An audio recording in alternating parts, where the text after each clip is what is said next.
a world where we always have to be broadcasting every little thing we do and putting it on stories and social media and getting constant validation for any little thing, there is something to be said for people that just can go and do. And if it's just them and the Lord that knows that it's being done, that's okay. A film released earlier this year told the story of a local missionary who helped his colleagues escape from Germany in the days before World War II broke out. And the lead actor in that movie, Paul Wuthrich, is here to talk with me today as the film is getting ready to be released on streaming and DVD. Paul, thanks for taking some time with me today. Absolutely. Thank you for having me on. In this movie, you play the part of Norm Seibold.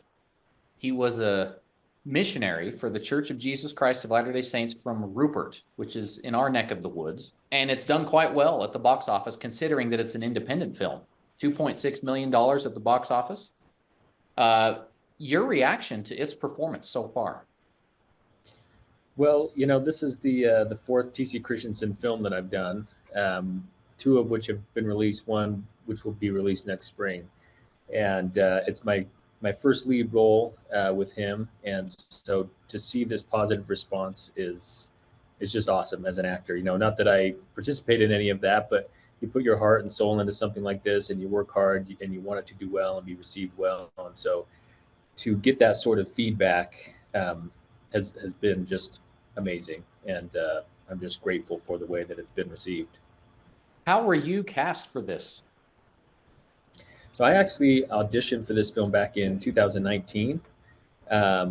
He was working on this film, and most of the times as an actor, you really don't know much about what you're auditioning for. You get a couple of pages, which are called sides. You memorize your part, you show up, you audition, and you really don't know how that relates to the rest of the film, right? That one scene. And unless they give you a little character breakdown, you really don't know how your character fits into the rest of the overall movie.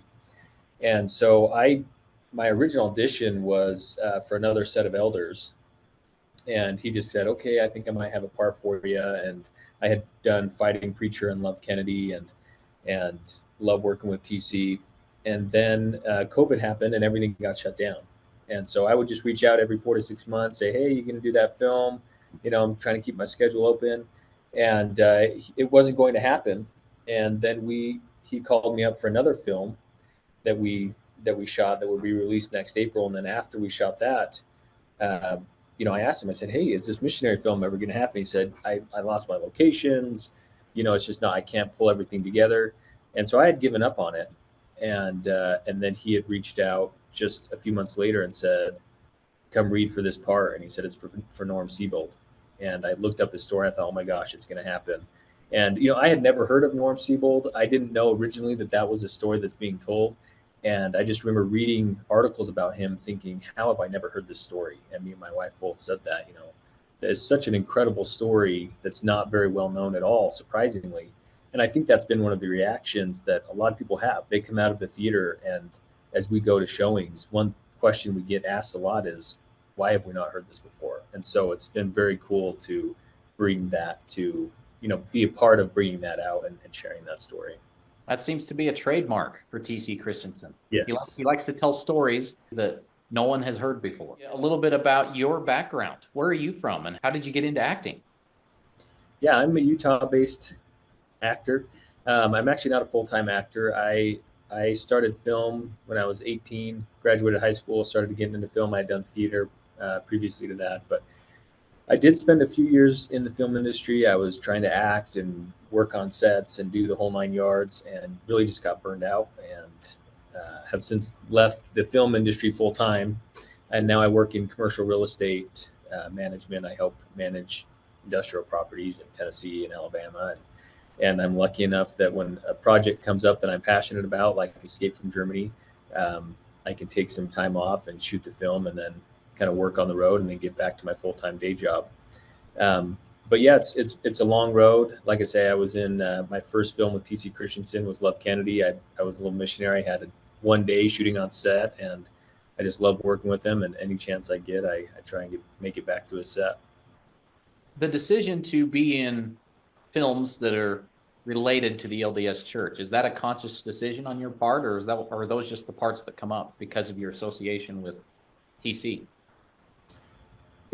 I would say a little bit of both. Um, I have definitely turned down other roles that I've been offered over the years, just because of content. It's not something that aligns with my values, whether it's language or content or things like that. And when I was a full-time actor, that was a difficult thing to do when I was living paycheck to paycheck on jobs and trying to afford groceries and getting offered some good money to be on for example, a YouTube Red series. I was offered a lead role on a YouTube Red series, and that just didn't align with my values. And I decided at that time that if I was going to do this, I was going to be very conscious of the projects I picked and what I'm a part of, and that definitely plays in now. It's time away from work. I have a wife and a little boy, and I like to be home at nights and in the mornings with them. And if I'm going to be shooting for 13, 14 hours a day, driving an hour and a half, filming for 12 hours and driving an hour and a half home and missing time with them, then I want it to be I want it to be worth it as far as a project that I believe in, a message that I believe in. And I do very much appreciate that about TC. It's a movie and it's a business. It's got to make money. It's got to do well. But there always is this element that it's more than that. There's a message. There's a spiritual aspect and something that I believe in, and that I can go speak at firesides and share my personal story and hopefully spread some good. And so it's a little bit of both. You're in a movie coming up 6 days in August that's coming out in October, you mentioned? Yes. So this is done by the Interpreter Foundation. They produced Witnesses, which was about the three witnesses of the Book of Mormon, and I got to play Joseph Smith. And they are coming out with another film. It's not quite a sequel, though some of the characters got to come back, but it really surrounds the succession crisis. So it brings in, you introduce a young Brigham Young, his introduction to the gospel and his growth into becoming a prophet, and the tension that exists between him and Sidney Rigdon surrounding Joseph's death and that transition of church authority, who's going to lead the church. And so I got to come back and play Joseph Smith again for that. And that will come out October 10th. The trailer was actually just released last week online, or this week. No, last week. Came out last week. Last week. So that'll be a theatrical release on that one? Yes. In like nationwide or limited run? I'm not sure. I would imagine they would do something similar to what TC did, start local and expand out as they can. But I'm not quite positive. But I know at least probably Utah, Idaho, it will be released on October 10th. So who's the director on that one? That is Mark Goodman. Same guy who did Witnesses. Yeah. Yeah. Yep. Okay. They're a great team. So I was going to ask you about this. I've done several stories about this topic, about the LDS film industry. And just recently, I was talking with Darren Scott. I don't know if you know him. I do, yeah. Sorry, I'm name dropping all over the place. No, it's great. I apologize. Darren actually plays Hiram in 6 Days in August. We got to work together. No, okay. I was talking to him about this, and LDS audiences are, the word he used was sometimes they're a little bit immature, because he wants to tell serious stories that are quality filmmaking and have them have a degree of realism. But because of the way LDS audiences are, they have to fall within a certain box in order for audiences to accept them. And so anyway, that was his take on it. I was curious if you have any thoughts, if you've even given this any thought at all about just how the LDS film industry has kind of evolved and what it is today. I feel like I actually told TC Christensen this. I remember, I guess it was 12 years ago now. I was in high school driving down I-15, and I saw this poster billboard, and it said 17 Miracles, a TC Christensen film. And, just had this look about it, like, wow, that's a real movie. And I remember thinking, like, and I told TC, I said, one day that's going to be me. Like, I'm going to be, I didn't really know much about TC, but I remember going to 17 Miracles, and in my mind, it felt like almost a resurgence of LDS films, and whether that's historically accurate or my perception, it's probably more my feeling. But I felt like that was kind of new invigoration, right, for this genre, and I think it did well, and I think that helped kind of create a second wave for these films to come about. And I remember Saratov Approach coming out and doing well, and and there's been some that haven't done so well, right? And I think because I've actually spoken with Darren about this and about his film and the work he put into it, and what it is they're looking for. I think that there is a shift in the culture, um, depending on age group, right? TC Christensen, he's pretty open that, hey, most of my audience are older people. He even said when he was doing 17 Miracles that they're like, hey, you're going so specific to this audience. Don't you want to kind of open it up to people outside the church? And he said, but this is a story I'm telling. People make stories all the time for specific target audiences, right? And so why can't I do the same? And he knows how to budget his films and the people that are going to see them, and he does well. And I think that's important, right? To know what your audience can handle, and but I do think that it's a balance, right? And not that, I don't know if I would call them immature, but as a Latter-day Saint, you go to a film like that and you want to see values reflected back. I think you want to feel understood in that way, without being preached to. I think everybody knows when they're just being preached at, right? And but I think that more and more, um, there's a level of grittiness and honesty, right? And just for example, Witnesses. I don't know if you ever saw Witnesses, but it's a very different telling of church history than we've ever seen before, right? When I auditioned for that role as Joseph Smith, the scene that I auditioned with was a scene where um, Joseph Smith lost his temper with Martin Harris for losing the 116 pages, and he just says, "You've condemned us both," right? Like, and he really gets worked up, and I remember thinking, this is very different than the Joseph Smith I'm used to seeing, who's always well put together and just almost Christ-like. And but that movie humanized him so much, and there's multiple scenes where he's losing his temper or struggling to become a prophet, and I think there were definitely the people that were nervous about that, but I think it also resonated with a lot of people. What it comes down to is the power of the story you're telling, right? One of the reasons Escape from Germany has done so well is because the story itself is just so compelling.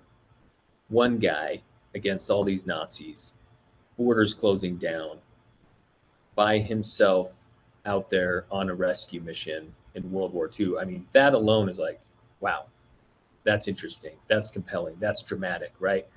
And I think that's one reason it's done so well, is because the premise alone um, just sets you up for that, right? And I think that is what makes TC so constant with success, is that there's a lot of stories you could pick from, but like, what's the best story to tell with the best protagonist? And I think if that's what LDS filmmakers can focus on, then I think there's only upside from here. Escape from Germany is coming out on DVD. Is it this Friday or the following? I believe this week. Yeah, I know streaming this Friday, and I know we're doing some events with Deseret Book this week for the DVD release. Well, Paul, thanks again for your time. Anything else you want to add about Escape from Germany and your experience on that film? I would just say that I'm just grateful to have portrayed Norm. He was really an incredible guy, and I learned a couple things. Well, I learned a few things from him, but I got to meet his kids as they would come on set. I'm sure you've heard that so many of the background actors were descendants of the missionaries in the film, and so his sons were on set as grandkids, and to meet them and to hear stories about him, he was a real deal. he just did what he knew was the right thing to do, and was not afraid to do it. In fact, they told me a story where German soldiers would line the streets and they would have these parades, and they would hold on to the belt buckle of the soldier next to them to create like a human barricade. And if Norm Seibold needed to go through, he would just walk up and break their hands free and walk right through the line. And all the other missionaries would follow him like little ducks, because he just said, "I need to go there, and I'm going." And so there was, no mistake that he was the one that was sent to do what he did. And as unfortunate as it is that nobody has heard this story, I think that there's something to be learned from that. That it took 85 plus years for his story to be told. When I was speaking with his son, I said, "Oh, you grew up hearing all these amazing stories about your dad, and did he tell you about all this stuff?" And this guy said, "It wasn't until I was much older and I was reading his story in a church manual that um, it hit me what my dad really did, because he didn't talk about it too much when I was growing up, and he just was called to do something and he did it." And I just thought, my goodness, in a world where we always have to be broadcasting every little thing we do and putting it on stories and social media and getting constant validation for any little thing, there is something to be said for people that just can go and do some impossible task, right? Big or small. And if it's just them and the Lord that knows that it's being done, that's okay. And I thought, man, I want to be more like that. I want to be more of a type of person that just quietly goes about doing good things. If it's noticed or unnoticed, doesn't matter. But if God knows, then maybe that's enough.